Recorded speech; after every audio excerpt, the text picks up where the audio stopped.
Assalamualaikum warahmatullahi wabarakatuh. Selamat datang para mahasiswa di kuliah Mekanika Kekuatan Material bersama saya Berli Kamil.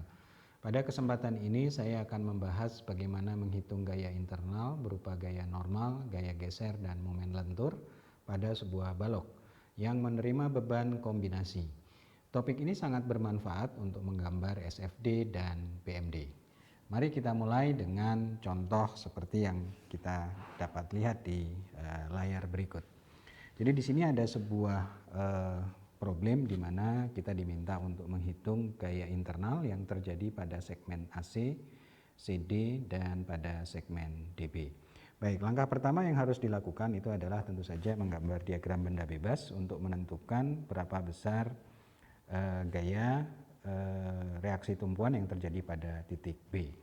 Namun pada kesempatan ini karena kita akan mengambil sisi potongan sebelah kiri, maka untuk reaksi tumpuan di titik B itu tidak perlu kita hitung. Jadi kita akan sedikit menghemat waktu dengan kita dapat melewatkan menghitung reaksi tumpuan di titik B.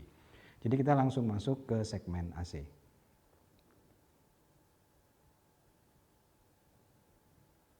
Baik.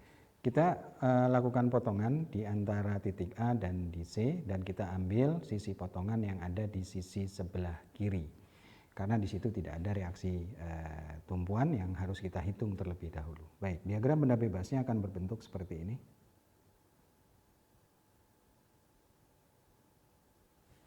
Di sisi potongan, seperti yang kita sudah pahami dari teori gaya internal, maka akan muncul dua gaya, yaitu gaya geser, kita beri lambang V, dan ada momen lentur M. Kemudian gaya terdistribusi itu harus kita tukar terlebih dahulu menjadi gaya terkonsentrasi. Dia terletak di tengah, di titik sentroid tentu saja, dan besarnya karena kita memotongnya itu pada jarak X, jadi kita potong pada jarak X di sini. Maka tentu saja panjang potongannya adalah X, sehingga besar gaya terkonsentrasinya itu adalah 3X. Kemudian 3X ini terletak di tengah-tengah jarak X tadi, jadi dia akan terletak pada jarak X per 2. Ya. Nah, dari diagram benda bebas ini kita dapat menghitung berapa besar V dan M. Sekali lagi di sini V itu adalah gaya geser, sedangkan M itu adalah gaya atau momen internal. Kita gunakan persamaan kesetimbangan seperti biasa. Maka di sini kita mulai dari sigma F Y sama dengan 0. Kita beri tanda yang ke atas itu positif, maka dari diagram benda bebas kita dapatkan bahwa tidak ada gaya yang ke atas, maka semua gaya dalam arah Y kita beri tanda negatif, sehingga 3 minus 3X dikurangi V itu sama dengan 0. Atau kesimpulannya harga V itu sama dengan 3X. Satuannya apa? Karena di situ disebutkan kilopounds, maka kita sebutkan di sini satuannya kips yang menyatakan kilopounds. Kemudian persamaan yang kedua itu adalah sigma moment. Sama dengan 0, kita beri tanda yang positif itu adalah yang berlawanan putaran jarum jam. Maka di sini kita akan dapatkan persamaan 3X dikalikan X per 2. 3X tentu saja adalah berasal dari gaya terkonsentrasi yang besarnya 3X ini. Kemudian kita kalikan dengan X2 karena jarak 3X ini ke pusat putaran itu adalah X. Pusat putarannya adalah tempat kita memotong tadi. Jadi 3X dikalikan X per 2 kemudian ditambahkan dengan M. M sekali lagi tidak perlu dikalikan dengan jarak karena M itu sudah merupakan sebuah momen. Sehingga hasilnya adalah di sini kita dapatkan harga momen itu sama dengan minus 1,5 dikali X kuadrat. Satuannya tentu saja adalah kilopound dikalikan dengan jaraknya dalam satuan feet, jadi kilopound feet. Nah, di sini kita sudah bisa dapatkan harga V itu adalah 3X, sedangkan harga M itu adalah minus 1,5X kuadrat. Di sini harga V dan M itu bervariasi tergantung dari berapa harga X yang kita masukkan. Baik, untuk yang segmen selanjutnya adalah segmen CD. Jadi kita di sini menghitung gaya internal untuk segmen CD. Segmen CD mana? Ini. Nah, di segmen CD sama dengan yang tadi, kita gambar diagram benda bebasnya terlebih dahulu. Ini adalah diagram benda bebasnya. Kemudian kita memotongnya pada jarak X. Perlu diketahui bahwa X yang sekarang kita gunakan itu berbeda dengan X yang tadi kita gunakan. Nah, kemudian di sini juga harus kita masukkan secara menurut teori, di sini akan muncul gaya geser, kemudian di sana akan muncul gaya momen lentur. Kemudian jangan lupa kita harus masukkan juga gaya terdistribusinya yang sudah kita tukar menjadi gaya terkonsentrasi. Nah, di sini gaya terdistribusinya karena tidak terpotong maka dia full. Dari contoh soal kita tahu bahwa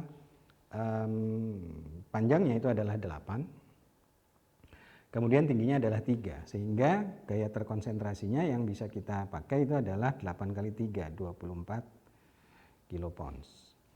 Nah, kemudian jaraknya, karena kita jaraknya memotongnya sebesar X, maka untuk jarak dari gaya terkonsentrasi ke sisi sebelah kiri itu besarnya dapat diperoleh dengan kita mengetahui jarak dari sisi sebelah kanan. Dari sisi sebelah kanan itu adalah X dikurangi 4. Kenapa X dikurangi 4? Karena di sini itu adalah besarnya 4. Kenapa 4? Karena dia di tengah dari jarak gaya terdistribusi yang besarnya adalah 8. Baik, diagram benda bebas kita sudah siap, maka kita lakukan perhitungan untuk mengetahui berapa besar V dan berapa besar M. Kita gunakan persamaan kesetimbangan yang pertama, sigma Fy sama dengan 0. Yang ke atas kita akan anggap positif, maka di sini kita akan lihat bahwa sekali lagi tidak ada yang ke atas, maka semuanya kita beri tanda negatif. Minus 24 dikurangi V sama dengan 0. Maka harga V sama dengan minus 24 kips.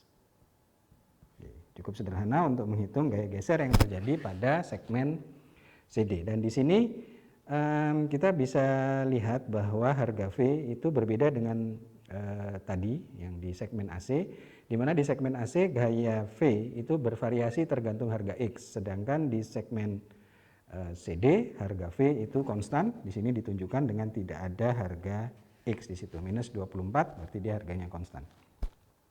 Baik, kemudian sigma momen kita terapkan sekali lagi sama dengan 0. Berlawanan putaran itu akan searah, berlawanan putaran jarum jam itu akan berharga positif, maka kita akan dapatkan 24 dikalikan jaraknya X dikurangi 4 ya, ditambah M sama dengan 0. Maka di sini kita akan dapatkan harga M itu sama dengan 96 dikurangi 24X. Satuannya adalah kip fit. Nah, di sini kita lihat harga M bervariasi terhadap harga X. Jadi harga M tidak konstan di sini. Baik, sekarang segmen terakhir yaitu segmen DB. Segmen DB.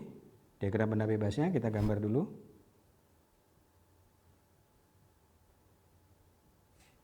Kita gambarkan ada gaya V, kemudian ada momen di sana.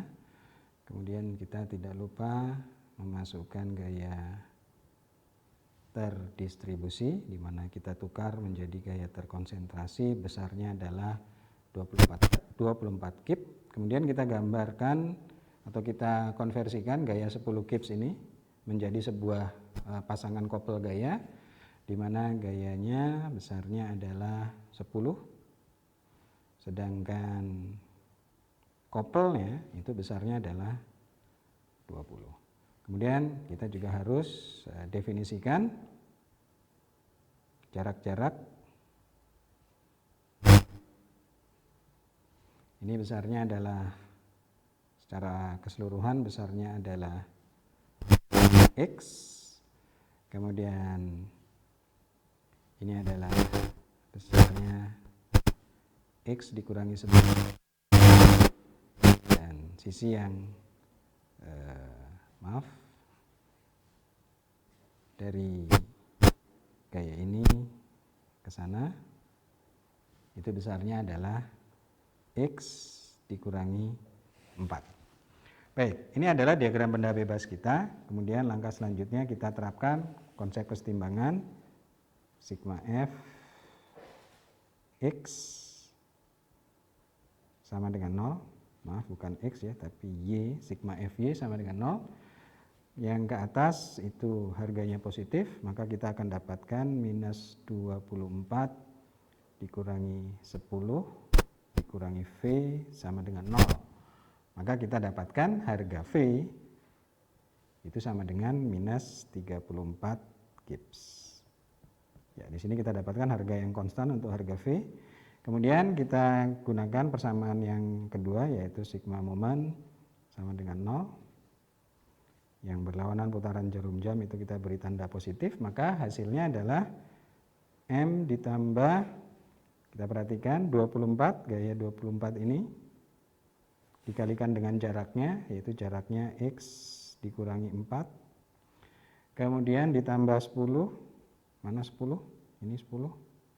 Dikalikan jaraknya, yaitu jaraknya X dikurangi 11. Kemudian dikurangi 20.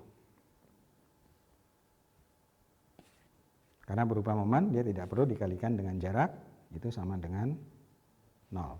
Maka di sini kita akan dapatkan harga M itu sama dengan 226 dikurangi 34X. Satuannya adalah Gibb dikalikan Feet. Nah, di sini kita sudah bisa mendapatkan 3 segmen. Ya, kita hitung berapa besar gaya internalnya berupa gaya geser dan gaya atau momen bending atau momen lentur. Demikian para mahasiswa sekalian, langkah yang harus dilakukan untuk menghitung gaya internal pada sebuah balok dengan pembebanan kombinasi. Kompetensi dalam menghitung gaya internal adalah salah satu kompetensi yang fundamental untuk menggambar SFD dan BMD. Terima kasih telah menyimak, sampai bertemu kembali pada video learning selanjutnya. Wassalamualaikum warahmatullahi wabarakatuh.